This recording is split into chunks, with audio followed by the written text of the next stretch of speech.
Hi everyone, I'm Tahja, and today we're here with Dr. Michael Lane, Director of the Honors Program. Hi Dr. Lane. Good morning, Tahja. How are you? I'm great, thank you. You? Thank you for being here with us today. Thank you, it's my pleasure. First, I want to start our conversation off with your background. Okay. Tell me a little bit about yourself. Well, let's see. I was born and raised in very, very upstate New York, the Thousand Islands. I like to say more than a salad dressing. In cow country, and I went off to college. I was a first-generation college student. I majored in French, probably because of the proximity to Canada. I then went on to receive my master's degree in Binghamton and my doctorate at the Pennsylvania State University, majoring in French all the while with a specialization in poetics and 19th and 20th century literature and cultural studies. Very ambitious, and we're glad to have you. Thank you. What are some of your experience with honors programs, or even as a professor? Sure. Well, I think that my first honors experience was as an undergraduate when I wrote an honors thesis. And it was on French poetry by my favorite poet, Charles Baudelaire. And then it was some time before I had really any involvement with honors education, sporadically here and there as a junior faculty member at Appalachian, mentoring some honors theses of students. I then was asked to teach a general education honors course on identity called Selves and Others. And it was sort of a literature, arts, humanities, political science take on issues of identity, race, gender, sexuality. As director of the honors program here, how has your experience been? Oh, What are it's some of been the wonderful. things you've encountered?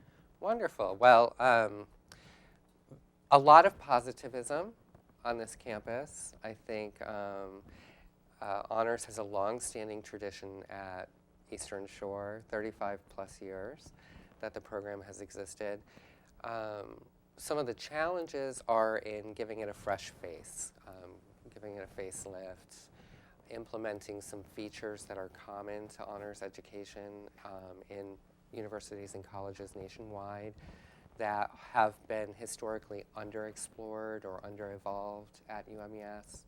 So bringing those things on board, and one example would be a residential learning community that I'm happy to report will be launched during our summer pilot program this summer.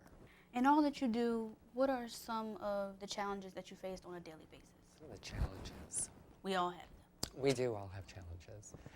I would say that directing an honors program, it's a high-stress position because the director is interfacing with literally all academic units and then support units campus-wide. But of course, stress is a good thing. Distress is not. Sometimes. So I would say the challenge is more of an opportunity. It's the fact that I never really can expect or forecast what any given day might look like. What is some of the best advice you've ever received? Oh, Tahja, I'm a go-getter. I've always been very motivated and You very got a ambitious. PhD, I can tell. So I think probably the best advice anyone ever gave me was learning to pause and take time out for myself in a way that's healthy and productive, modulating the rhythm of my life, finding time to just go and do reflection, self-reflection, to ponder, to plan, because I think it's all too easy in life to sense that immediacy of deadlines, of needing constantly to be involved in something, and never quite taking the time to look back and do a sort of assessment or evaluation on what the impact of that activity just completed has had on the long term. I agree. Self-evaluation or evaluation period. Thank you, Dr. Lane, for being an excellent resource. Thank you. And for being the new director of the honors program and for all that you are doing. Thank you for taking your time out to be here with us today. And thank you for watching. And for more episodes, you can catch us at www.youtube.com/DiscoverUMES.